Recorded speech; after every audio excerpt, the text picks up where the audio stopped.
The Flügel are a race created in the ancient Great War by the god of war Artosh for the purpose of killing gods. Their overwhelming combat power and immortal nature made them a nightmarish presence on the battlefield. However, at the very end of that war, their master was defeated. Since the whole purpose of their existence was to kill the other gods and make their own master the sole one, once they witnessed the corpse of their master, who had lost his life, these Flügel suddenly lost their reason to live. What should we do now? Unable to reach a conclusion, they began to shut down their thoughts and end themselves. For the sake of her beloved sisters, the Flügel's first individual, Azril, relayed to all Flügel a command their master had once given her. It's impossible, but on the off chance I'm defeated, you must find out the reason why for me. This command was originally meant for Azril alone, but for her sister's sake, Azril lied and said it was an order issued to all Flügel. Not only that, Azril also said, "When this mission is accomplished, please leave it to me to judge whether we still have any use." And so, the Flügel began to pursue the answer of why their master was defeated. Now, 6,000 years later, even though they've gathered all the world's knowledge, great and small, and even though they seem to have converted all of it into the known, they still haven't found the answer to that question. I'm telling you, the cities I remember at least had roads. Blank, Jibril, and Plum arrived on the back of the Flügel homeland, Avonheim, floating at 20,000 meters. Avonheim is the second-ranked phantasma, and since it is itself an entire world, the city on its back looks quite bizarre, like a Rubik's Cube that had been forcibly taken apart and scattered at random. It looks this way because the Flügel were originally monsters that can move without any limits and don't need ordinary facilities at all. The current look is probably just the God of War's hobby. Ah, the sun! Oh, sun! Oh, melt and evaporate! Generally speaking, Dampiers die instantly on contact with sunlight, but they can barely avoid it using magic. Only that consumes their power considerably. So as not to let Plum, who was tagging along, evaporate, and so as not to keep Izuna and the others waiting too long, Sora had Jibril quickly take them to where the info is most concentrated.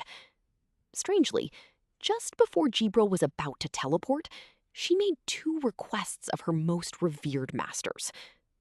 Please don't be disappointed, and please believe in me.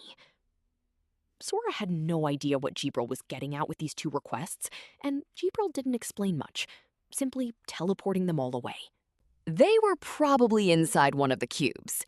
Here, there was an even greater trove of books than the Elkia library, and every book was still shelved on bookcases shaped like pillars and staircases. Because there were far too many books here, Sora had Jibril use magic to spiral a huge stack of them up and bring them before the masters. Oh, my books! My books that I haven't finished reading! The one who let out that roar was the 18th Council that ratified the Book-Sharing Act, and the plenipotentiary who holds final decision authority, Azril. Jibril, you're just awful. The moment this Flügel saw Jibril, she flung her whole body over and nuzzled against Jibril's face. Senpai Azril, still the same as ever, just as annoying. Yeah, I told you, I'm not Senpai, I'm Big Sister. After introducing this annoying Senpai to her masters, Jibril immediately explained her purpose to Azril. Senpai Azril, I have a favor to ask today. Please let my masters look at the books here. I refuse, nya. Unless you call me Big Sister, I'll refuse every request of yours, nya. If you explain the reason you keep rubbing my face and grant the masters permission to read the books, then I could consider it. Because Jibril is cute. Explanation done, and I permit it. There, come on, call me big sister. Well then, masters, I've obtained her permission. Please freely browse the plenipotentiary's book vault. Hey, that's awful. Jibril, what about your promise to big sister? I said I'd consider it. The result of my consideration is that I choose not to call you that. Jibril didn't used to be such a tsundere child, did she? Whose influence is this? So Blank took the opportunity to introduce themselves. As long as you order her, Jibril will call me big sister, even things like bathing together. No, I don't demand it to that degree. Just let me watch on site, that sort of thing. You want footage of Jibril bathing? I have video. I'll wager a Flügel game piece to play a game. Hand that over, Nya. Miss Azril, please calm down. You don't have that authority. If you want to stake the race's game piece, it first has to pass a council vote, and I'm quite sure it'd get voted down by the council. Since this proposal couldn't pass, that led Azril to change her stake to everything of her own. However, tempting as your offer is, let's leave this matter for next time. But Jibril's my little sister.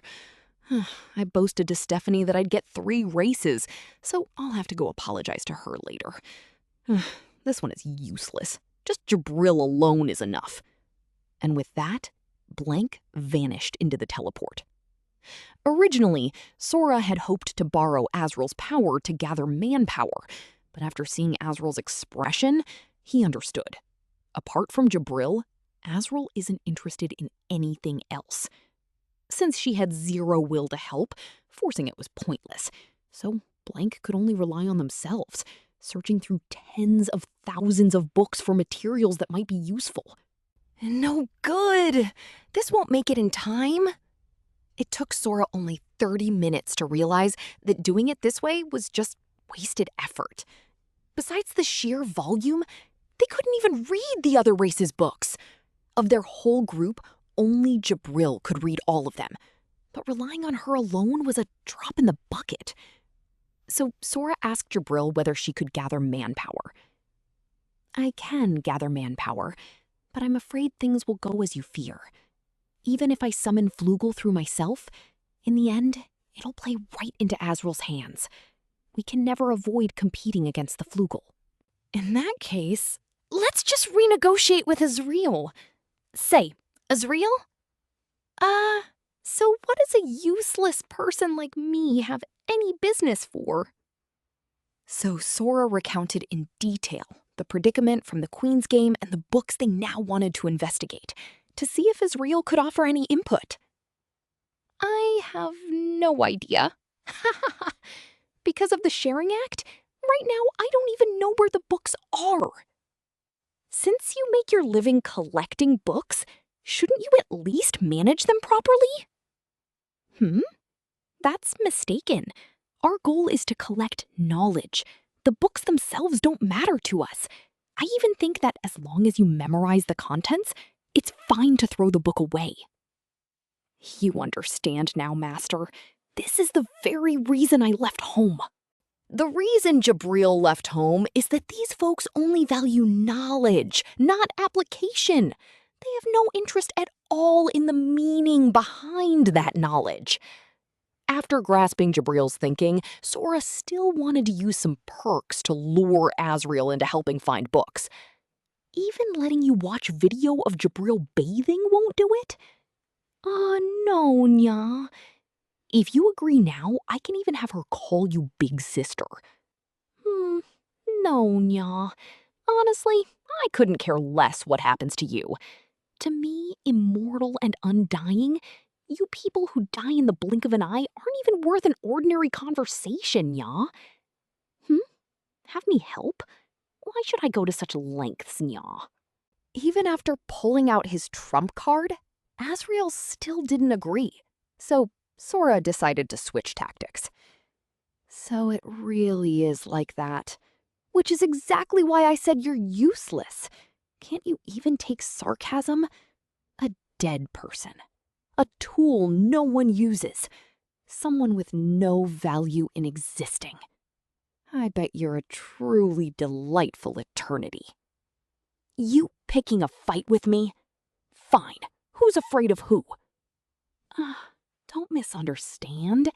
This isn't a fight. It's a game. But not against me. Against the Flügel friends you're looking for. Everyone just play a game together, and then we'll ask them for help. Now, without Azril, everyone got teleported in one go. They'd been dragged to a fan meeting venue. Hey, Jibril, what on earth is this? It turned out Jibril had been preaching her scripture, the Master's observation diary, to her friends, which had made some Flügel into fans of blank too. Even worse, Jibril had thrown in bonus signed vouchers, handshake vouchers, date vouchers, and even keep you company vouchers. In short, Blank's info had been sold out by one of their own. As Senpai Azril said, let's have these people help us search. Simply put, we just have to beat them all in a game. Nearly 100 pairs of eyes were already too much for Blank, and now they also had to play materialization letters hide and seek with these folks, which left Blank in despair. Take on that many Flügel? Who could possibly do that? No, you just have to beat them all in one go. The game Blank would play with the Flügel is Wisp Spirit Tag. The It are the Flügel, and the runners are Blank. Of course, having ordinary people play tag directly against Flügel is impossible. So, 1, the Flügel may not use spatial teleportation. 2, Plum casts magic on the physical plane to create wings that let Blank fly. If their stamina runs low, they recover it directly by licking the sweat off Sora. 3, if Blank's side runs for 1 hour, they win. And the so-called Wisp Spirit is 47 letters are randomly assigned somewhere on the bodies of nearly 100 Flügel. As long as Blank touch these letters without being touched by the Flügel, they obtain that letter. Then, using these letters combined into words, the words become materialized. These words can be objects, phenomena, or concepts. And how they manifest is determined by Jibril's imagination. Finally, once a letter is used, it disappears, so every letter must be used carefully. After hearing the rules, Sora really didn't want to agree to a game he had no prepared countermeasures for and that was entirely dictated by the opponent. But when Sora saw the anxiety in Jibril's eyes and recalled the request Jibril had made, he accepted the challenge anyway. Master, please believe in me. I got it. Let me confirm the conditions. So Sora demanded, 1, Plum must make wings that Blank can each control one side of. 2, Avantheim's environment must be changed so Blank's side can move freely. 3, the Flügel can only start the game 5 minutes after Blank sets off. Hearing these conditions, Azril agreed at once. She then just snapped her fingers and Avantheim's environment was reconfigured. With another snap, a hole opened in the wall, and through the hole you could see all of Avantheim. Well then, the game begins now. After Jibril made her oath, Sora showed the map of Avantheim to Shiro, who glanced at it and nodded. Masters, thank you. Honestly, I have no confidence, but I believe in you. Valuing family is only natural. After the 3 of them talked briefly, the most thrilling game of tag began.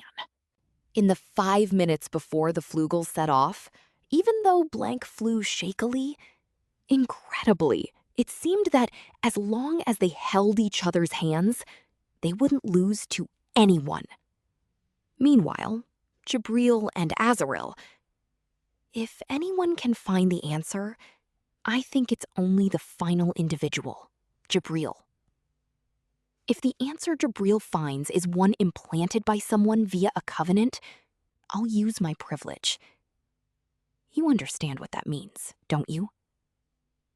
The authority to order all Flügel to end themselves?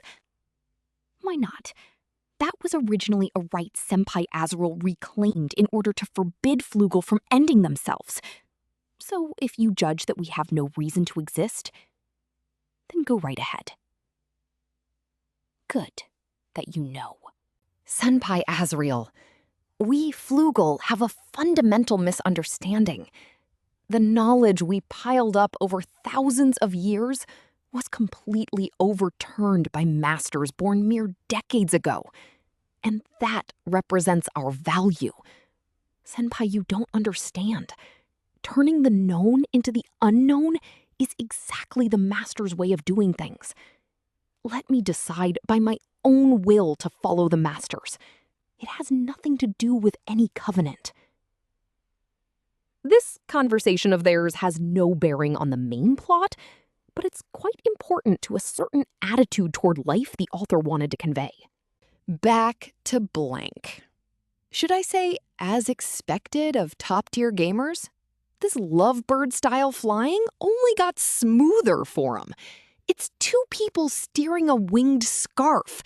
But the actual picture was Plum hugging Sora's neck with her arms and hooking Shiro's neck with her legs, and then her mouth frantically licking the sweat off Sora's neck. Anyway, 5 minutes after the game started, 4 Flügel launched a super high-speed pursuit. The 4 in formation, letters, 1, 3, turn, send back. With the fewest possible words, Blank completed the transfer of info. And then, as the opponents charged in a super high-speed straight line, Blank suddenly changed their flight path into a spiral, which not only let them dodge the Flügel, but also snatch letters off them. Don't tell me you've memorized everyone who holds a letter? What's that, Plum? Are you still underestimating my beloved little sister? Even more impressive, to gather the letters they needed, the ones being chased turned around and chased the ones who were it. Since Shiro remembers the location of every letter and the whole city's map, they could shake off pursuers through all sorts of gaps in the cramped architecture. And even, when facing the Flügel's encirclement, pop out from unexpected spots to snatch the letters off the Flügel. Oh! Watching Blank's spirited performance, the Flügel were amazed, and Plum even more so, because throughout the game, these two were also relaying the results of what each learned to the other, letting their abilities grow together. Hole. For the 4 Flügel on each side of Blank, a hole opened up right in front, letting them pass straight through Blank and emerge from the opposite sides. Oh, don't tell me you only lured over the ones holding letters? Yep, but the letters we want aren't complete yet. No sooner had they said this than 12 more Flügel came rushing from above at terrifying speed. No problem. Oh. Sora's neck was suddenly licked by Plum, and Blank immediately lost their balance and plummeted. Uh-oh. No passing. While the Flügel crashed into an invisible wall and paused, Blank reclaimed several more letters. Plum, you jerk! Do you want us to die together? Sorry. Because of that rapid spin, my mouth accidentally touched you. Bro, we've got all the letters we needed. Yeah, finally complete. The instant their eyes met and they nodded to each other, accelerate! In a flash, they sprinted in a straight line and shook the Flügel's pursuit head on. I wonder if you all noticed. Whether whole, no passing, or accelerate, these are all concepts. And because they're concepts, there are no concrete limits, which is exactly why Blank could so seemingly easily toy with the Flügel in the palms of their hands. After pulling away, Blank didn't actually intend to just win like that. Since they were playing, they naturally wanted to reclaim all the letters and clear it perfectly. And moreover, I've already decided on the wisp I'll use to strike back at that person. Just as Blank thought things were going smoothly, a beam of light suddenly entered their view. Sora, by shifting their flight line, dodged the opponent's attack by a hair. Jibril! Nobody told me attacks were allowed! Above Sora appeared a chibi, 4 heads tall Jibril, who began explaining to him. It turned out that wasn't an attack, it was capture magic, which does no damage and only binds the target and drags them to the caster's side. Damn, I noticed too late. Before the game began, Sora hadn't forbidden the opponent from using magic, which was exactly why they now faced this predicament. Jibril, how many shots can that fire? Let me think. It varies by individual, but roughly around 6. It's tricky, but if it's only 6... No, Master. The number that can be fired at once is around 6. There's no limit on the number of times. I'm such an idiot, expecting you people to have limits. Against these magics with tracking properties, even while accelerating, Blank still couldn't shake them off, so unavoidably they made other attempts. The test succeeded. At the instant the lights got extremely close to Blank, Blank used a sharp climb and direction change to successfully dodge. Not only that, because Blank dodged at the very limit, these lights, having detected their target, self-detonated. Regrettably, though they succeeded in making the lights self-detonate several times in a row, in order to maintain super high mobility, Plum was nearing her limit, with only a few letters left. And the letters they had left were very hard to use. Sora had to think, in the next few seconds, of a word that could evade or block the countless beams of light coming head-on. Wait. Why dodge? Isn't now the perfect opportunity? It turned out that when the Flügel fired the capture beams, Sora saw the Flügel only fire after descending. Rotate! He shouted this word, and all of Avantheim rotated horizontally, so Blank and the Flügel on the ground swapped positions. The lights in the air weren't affected by the rotation, so they successfully captured 38 Flügel and dragged them toward where Blank was. Letter 25, over to you, Shiro. Since they didn't know the capture magic's duration, and only Shiro knew the letters' locations, having Shiro alone reclaim all the letters in such a short time was impossible. So, True Sight. And then, Ra. Since one person alone was impossible, she made it so she could also see the letters' locations. Amid the Flügel rising and falling, Blank reclaimed 25 letters. Whoa, they've come rushing in, shameless and stark bare. Behind was a group of unclad women, and in front, 3 closing in for a pincer. Sora dodged them without hesitation, harassing them a bit for good measure. Even treated this way, the Flügel weren't displeased. In fact, the longer they couldn't beat this opponent, the more they enjoyed it. Watching how delighted they were, Azril was also puzzled. What is it that lets them wear such radiant smiles? I don't understand. What on earth does Jibril see in them? Faced with Azriel's question, Jibril deliberately didn't answer directly, and instead fired back in Sora's tone. You're just using me like that, as an excuse for your own limits, aren't you? Whether it's you or me, we've both survived 6,000 years as losers without learning a single thing from it. That's not couldn't learn, it's your attitude. After being needled like this by Jibril, Azril only said one thing. Never mind. The heavens and earth began to move, and then Azril appeared before Blank and the others. I don't get it. We can't understand. Most important individuals. What kind of dream of yours do they carry within them? We can't understand. Therefore, I demand that you present the answer to us directly." The one who said this wasn't Azril, but the phantasma within her, Avantheim. In the past, our master unleashed his greatest power, yet it was reflected back. We were annihilated, and our master fell as a result. Why were we defeated? Why did we lose our master? A flash of light pierced through Azriel's chest. Too much talk. Don't underestimate a shooter's aim. Because Blank knew the Azril before them was a phantom, they could attack directly.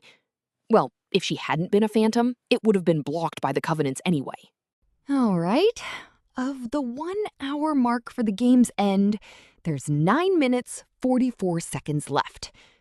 At present, Blank had reclaimed 40 letters, with 18 still in hand. Even if they couldn't get the last 6, just these 18 were enough to unleash the final trump card. They didn't intend to drag it out to the time limit. Besides wanting a perfect clear, the main reason was that Sora wanted to strike a certain someone with a wisp. Sever! This move moved the scenery ahead of Blank and the countless incoming barrages all off to the 2 sides. All right, this is the final big bet. Here we go, Shiro. Just as Blank was about to attack, the pursuing Flügel all stopped. And even more incredibly, they offered up the last letters with both hands. We've enjoyed the show thoroughly. Being able to play a game with you two, we're already fully satisfied. We leave Big Sister Azril to you two, our future masters. It turned out this group of Jibril's friends had long been Blank's fans, and their last-minute defection was, of course, all orchestrated by Jibril. We are Flügel. Though under Big Sister Azril's command, we are even more fans of Lord Sora and Lord Shiro. After this, having collected all the letters, Blank used a tiny but fast passage to reach the hall where Azril was, in search of a non-existent answer. We're already weary. If the answer the final individual finds matches the lie we told, we'll attribute the reason for our defeat to unreasonableness and let all Flügel end here. I see. Besides autograph sessions and helping search for books, you all really love to gamble too. Since Jibril staked her life without discussing it with us, I'll give her a good talking to about that later. But the reason Jibril agreed to that stake is precisely because she believes you, her big sister, can understand. Even though Blank closed in on Azril at super high speed, in Azriel's eyes, they were like a mirror, so Azril easily caught the two of them. Sorry, please don't kill me. Yes, what she caught was Plum, transformed into Blank's likeness. The real Blank, seizing the instant Azril was distracted, passed by Azril's side and struck her with, "Live in this world bearing your bonds." Then, just before Blank hit the ground at super high speed, right on time, 60 minutes. Game over. As Shiro spoke these words, Jibril teleported to where Blank were falling and gently caught them. If you don't hit the ground, you'll never feel the urge to fly again from a single fall. Come on. If you fall, get up quick. There's a next time. It's precisely because of being incomplete that there's the possibility of growth. So precisely because you're incomplete, you can grow stronger than anyone. Oh, I see. So just reading books, you understand nothing. At this, Azril finally admitted she was incomplete, admitted she'd always been standing still. The unknown will never turn into the known, because the known will become the unknown again.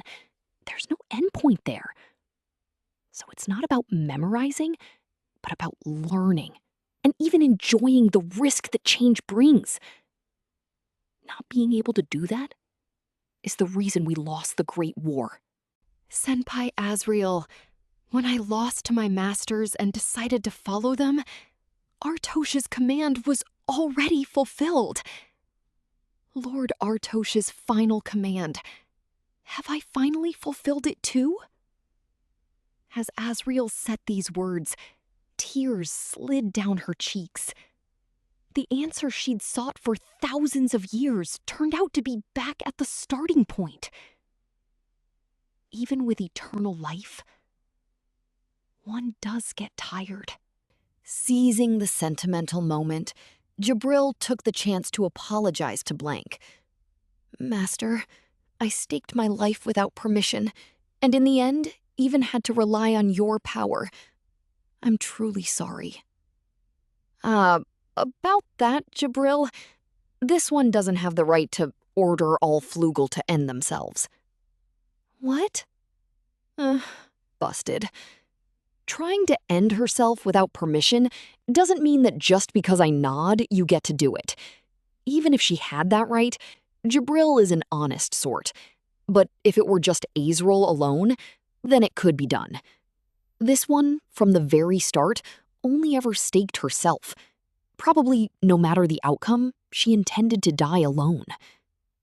Besides, how could there be a big sister who'd tell her cute little sister to die? She's the big sister Jibril believes in, after all. Little Sora, don't you often make people angry by butting in too much? Yeah, the other party was furious. But I decided long ago, in this world, I won't let anyone die. So let's play a game. We're gonna make this world more and more interesting. Can we pull it off? Come on. Which side do you choose? What no one present expected was that Azril, after a big laugh, calmly embraced Sora and kissed him. After several seconds of a deep kiss, Azril finally pulled away. If both sides bet it can be done, then there's no gamble to be had. I'll try getting my hopes up for the possibility of me that Jibril is willing to believe in. Azril's move made both Jibril and Shiro quite displeased, but there was nothing they could do. By the way, Jibril, why do you think humanity survived the Great War of the past? With her mind now opened up, Azril began to wonder, why had no one paid attention to humanity before? Why did humanity leave no records at all? Could it be that humanity was steering the Great War? Of course, with no direct evidence, Azril could only laugh it off. At the story's end, Azril planned, at the next council, to fulfill Lord Artosh's final command, thereby forming a de facto alliance between Avantheim and the Elkia Federation. Jibril, too, before parting with Azril, called her big sister. Will you recognize them as your new masters? That's not for me to decide. Avantheim, you try thinking about it yourself, too. Even though it's Big Sister's proposal, I'll give it a try. Honestly, I think serving those kids for the time being wouldn't be so bad. Because of their possibilities? Because it seems fun. And so, Azril, carrying a heavy body and a freshness she'd never felt before, slowly walked home. This is No Game, No Life, Volume 5, Part 1.